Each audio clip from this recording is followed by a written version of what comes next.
Hello guys, welcome to my channel. This is the 21st tutorial in this course, and in this tutorial we are going to talk about nested loops in Python. And nested loops are loops within loops. So we've checked out the nested if-else construct earlier in the course, and nested if-else statements are if-else statements within if-else statements, and similarly nested loops are loops within loops. And what we're going to do in this tutorial is we're going to use for loops, and we're going to use the range function, the break statement, and a few more things to find out prime numbers between 2 and 100, and also numbers that are not prime between 2 and 100. We're going to display all of them on screen, right? So it's going to be a slightly tricky program to understand, judging by the fact that in the course thus far we've had like really simple programs, and we haven't been programming. We've just been playing with the Python programming language, and we've been checking out its features.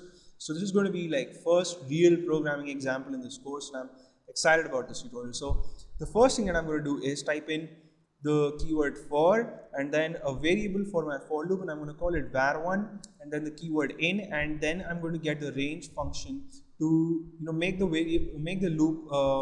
loop from 2 to 101. And the reason why I'm going to loop till 101 is because when you use the range function, the upper limit is not included in the range set. So since we want to find out prime numbers between 2 and 100, we'll have to loop, we'll have to keep the upper limit for the range function as 101 and not 100, right? So if you want to find out prime numbers between 2 and let's say 998, then you have to put 999 as your upper limit in the range function, right? I'll put in a colon here and get inside the body of my for loop, and I'm going to use a variable called flag, and I'll set it to true, right? And this is not going to make sense right now, but just imagine flag to be some kind of a variable that you use to check where you are in your program and what is happening, right? And it's going to make sense in a couple of minutes, but for the time being, just know that it's a variable that you need to have in this program, right? And the next thing that I'm going to do is type in for again. So this is another for loop within the outer for loop, right? So that's why this is an example of the nested loop construct in Python. And the variable for this for loop is going to be var2. And again, I'll type in the in keyword and then the range function. And this time the lower limit for range is going to be 2, but the upper limit for range is going to be var -1, right? var1 -1, sorry, I apologize. So what we're going to do is, let's say we want to find out whether 13 is a prime number or not. So we're going to divide 13 by 2, and then 13 by 3, 13 by 4, and we're going to keep on dividing 13 by numbers till we divide 13 by 12, right? So that's what we're going to do. And if the remainder obtained in any of those division operations is 0, then it means that 13 is divisible by one number between 2 and itself, and that means that it is not a prime number. So then we're going to break out of the inner for loop and we're going to display a message, right? So I hope now things are making some kind of sense. So I'm going to put in a colon and get inside the body of this for loop, and as I said, we're going to check whether the remainder obtained when you divide the outer variable with the inner variable, that is var1, and I'm going to use the modulus division operator, which is the percentage symbol, var2 equals 0. And if this is the case, then as I said, we're going to first print using the print statement that the variable var1 is not a prime number,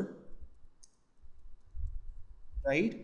And the next thing that we're going to do is we are going to set the flag to false, and then we are going to break, right? And outside the inner for loop, at the level of the inner for loop, that is, we are going to have an if statement that is going to check the value of flag.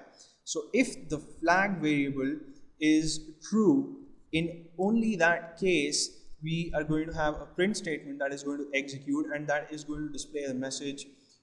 Okay, wait a second, this has to be outside the double quote. So var1, then I'll put in a comma here, and inside the double quotes I'll type in is a prime number, right? So the role of the flag variable, as you guys have probably figured out by now, is that if the number that the outer for loop is going to pass into the inner for loop, if that number is not a prime number, then flag will be set to false. And the if statement here is using the flag variable to check whether the number is a prime number or not, right? So if it is a prime number, in that case, this if statement is never going to evaluate to true, and the value of flag that will be passed to this if statement is going to be true because we initially set it to true.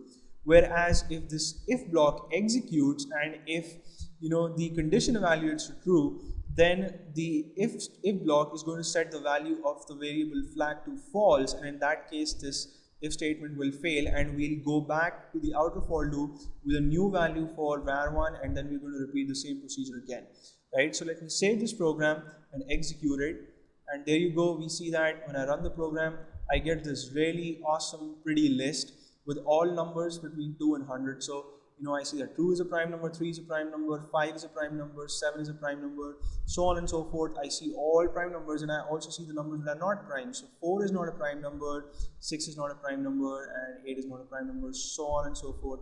And I get my list up to 100. Right? So this is really cool, and I agree that there are better ways of doing this program, but then I thought that this is the most easy way to understand, so that's why I picked this up. And I hope you guys had fun watching this tutorial. I'll see you in the next one, in which we'll discuss something interesting for sure, and you may subscribe to my channel if you haven't already. I'll see you in the next video. Till then, take care.